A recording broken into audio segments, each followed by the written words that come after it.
Bonjour et bienvenue dans cette nouvelle édition du QG Weekend. Au sommaire de l'actualité, la campagne électorale pour le triple scrutin du 26 août se poursuit au Gabon pour les 19 candidats en lice pour l'élection présidentielle, à l'instar de Pierre Claver Moussavou, le candidat du Parti social-démocrate qui se présente pour la 5e fois à un scrutin présidentiel. L'établissement émet pour la première fois des obligations libellées en rente sud-africain sur le marché national. Il s'agit de la nouvelle banque de développement des BRICS, le bloc économique composé de 5 pays émergents, dont l'Afrique du Sud. La Libye et la Tunisie ouvrent un corridor commercial continental destiné à renforcer l'intégration économique. Les échanges commerciaux sont également visés par ce nouveau dispositif. La suite de la crise nigérienne et les conclusions de la réunion des chefs d'état-major des armées ouest-africaines. Une réunion de 2 jours s'est achevée ce vendredi à Accra au Ghana. Rencontre destinée à étudier les modalités d'une éventuelle intervention armée au Niger afin de rétablir le président Mohamed Bazoum dans ses fonctions. La CEDEAO se dit prête à intervenir sans plus de précision sur le calendrier, mais indique cependant que le jour de l'intervention a été décidé. L'organisation précise avoir privilégié la voie diplomatique, mais qu'en raison des discussions toujours au point mort avec les putschistes, être finalement contraint d'opter pour cette intervention militaire. Au Gabon, 19 candidats en lice pour l'élection présidentielle prévue le 26 août prochain poursuivent leur campagne. Parmi les candidats officiellement dans la course, on compte des poids lourds de la vie politique gabonaise qui ambitionnent de faire barrage au président sortant Ali Bongo Ondimba qui brigue un 3e mandat malgré une présidence contestée et un bilan mitigé. Parmi ses opposants, il y a Pierre Claver Maganga Moussavou, candidat du Parti social-démocrate qui se présente pour la 5e fois à une élection présidentielle. Mildred Diamou. Candidat du Parti social-démocrate à l'élection présidentielle du 26 août 2023 au Gabon, Pierre Claver Maganga Moussavou est une figure clé de l'opposition gabonaise.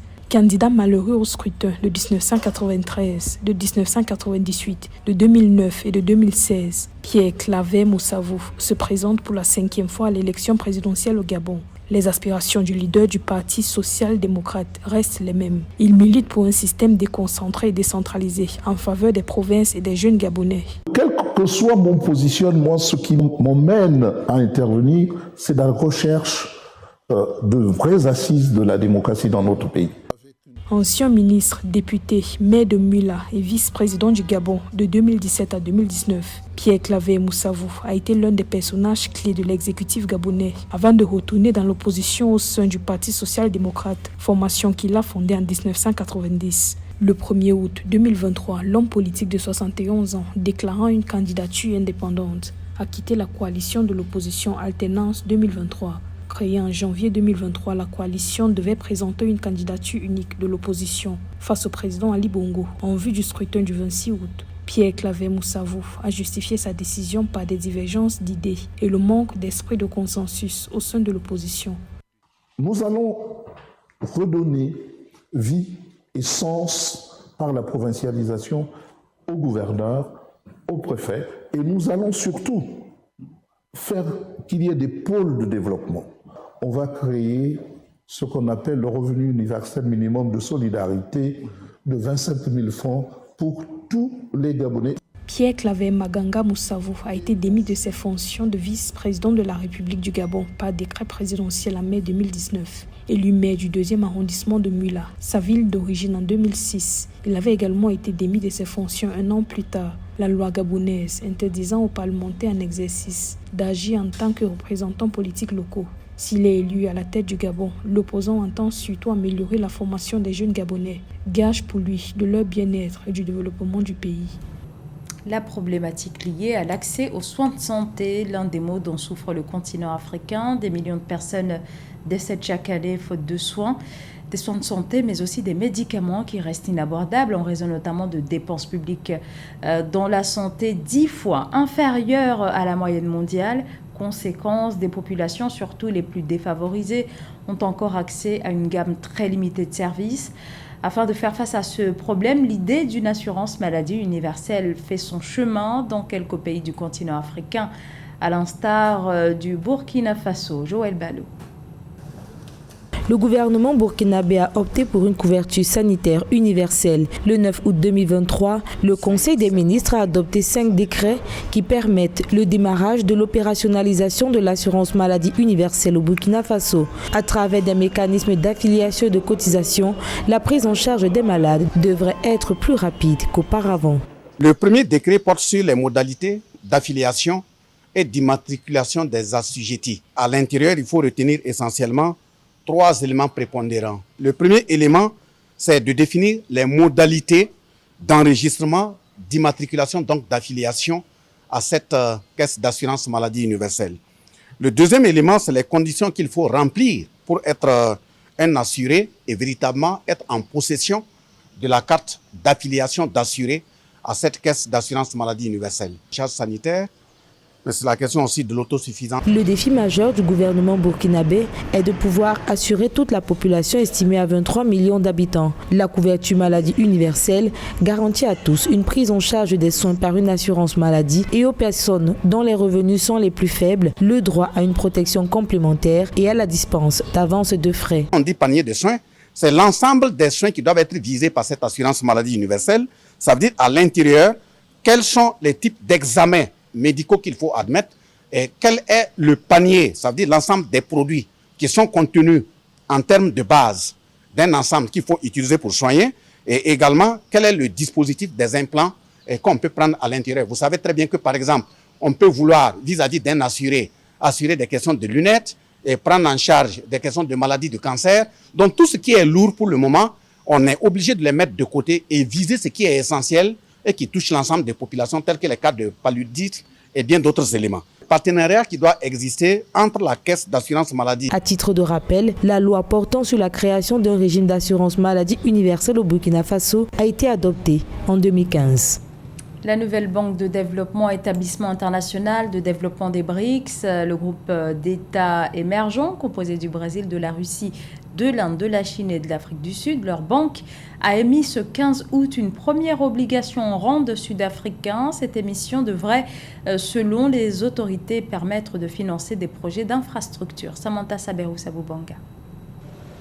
La Banque des BRICS, Brésil, Russie, Inde, Chine et Afrique du Sud, également connue sous le nom de Nouvelle Banque de Développement, a émis mardi 15 août 2023 ses premières obligations en rente sud-africain, marquant une étape importante pour l'institution. À hauteur de 77,9 millions de dollars, cette émission d'obligations en monnaie locale permet à la Nouvelle Banque de Développement de diversifier ses sources de financement et de renforcer sa présence sur les marchés africains. Dans le cadre de la recherche d'un nouveau pôle de développement, face à l'arrogance du dollar américain, les entreprises, les pays des BRICS sont à la recherche d'un consensuel monétaire visant à trouver une monnaie alternative pour non seulement stimuler le commerce à l'intérieur des BRICS et des pays en développement, mais aussi de substituer à l'arrogance du dollar américain une monnaie qui soit assez consensuelle. Et ceci permettrait d'éviter de payer très cher les pertes d'échange entre les économies en développement. Les fonds obtenus seront utilisés pour financer des projets d'infrastructure et de développement stable en Afrique du Sud. L'émission d'obligations en rente sud-africain par la Banque des BRICS marque une étape importante pour l'institution qui renforce ainsi sa présence sur les marchés africains et diversifie ses sources de financement. Cette initiative illustre la volonté des pays membres des BRICS de renforcer leur coopération économique et de soutenir le développement durable dans leurs pays respectifs. Il faut absolument trouver un consensus pour changer de cap monétaire. Et c'est une réflexion qui doit se faire au niveau des banques, mais au-delà des BRICS, mais profiter de la plateforme qu'offrent les BRICS et le RAND pour trouver une monnaie africaine consensuelle et en profiter.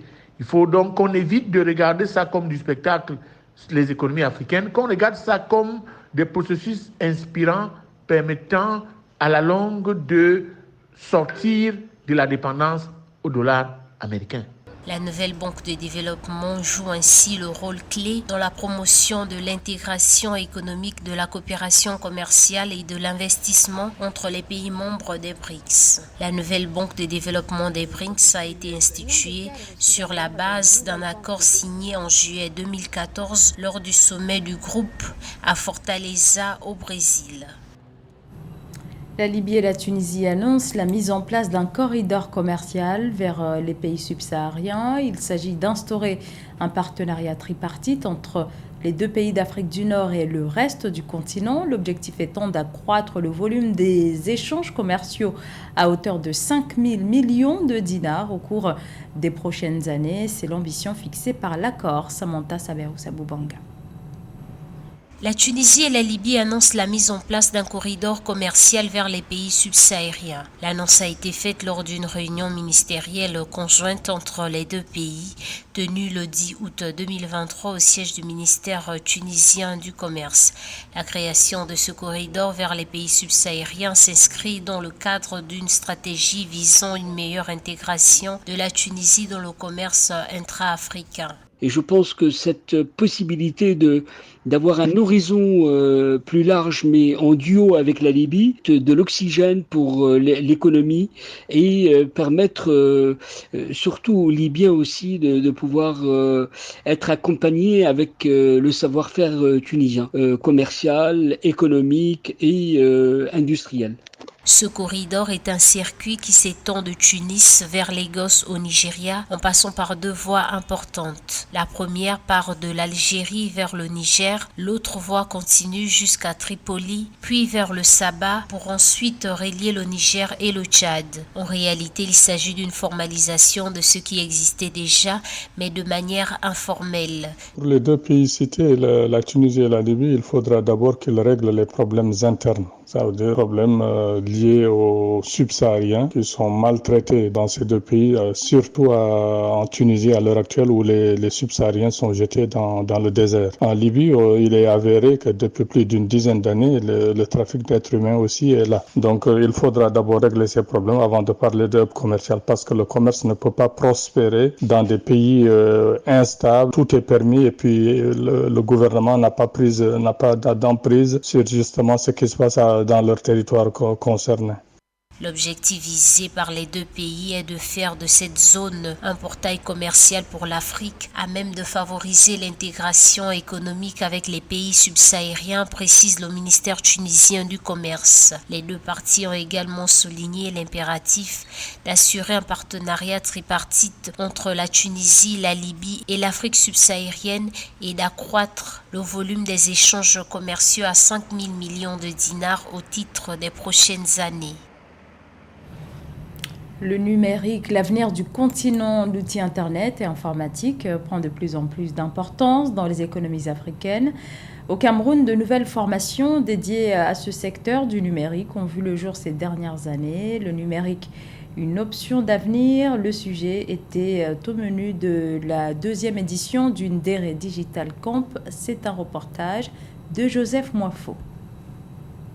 Dans la région de la Damawa au Cameroun, notamment dans la ville de Ngaoundéré, le numérique a permis de générer des emplois. Les ex-étudiants de l'Institut universitaire de technologie de l'Université de Ngaoundéré sont aujourd'hui dans leur grande majorité à la tête des startups qui participent ainsi à lutter contre le chômage ambiant en milieu jeune. Ainsi, les acteurs de ce secteur se sont retrouvés pour échanger sur les avancées technologiques à même de contribuer au développement local et partant de l'amélioration des conditions de vie et de travail des populations.